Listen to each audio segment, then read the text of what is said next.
Пухкави, мекички и топли чеснови хлебчета, кой не ги обича. Идеални са за почти всяко ястие, което сме си сготвили. Не се правят трудно, но изискват търпение.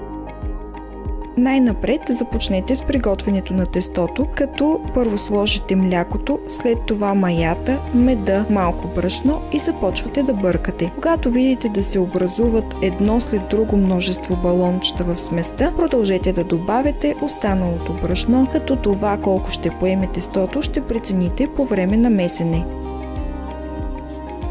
Аз добавям мазнината почти в края, когато тестото е почти поело всичкото нужно брашно. Трябва да се получи меко, нелепнещо тесто. Оставете го да втаса за около час и 15 минути на стайна температура. През това време си обелете чесъна. Можете да го нарежете на ситно или да го смачкате, след което го сложете в касерола или друг съд с посоченото количество вода и малко сол, ако желаете.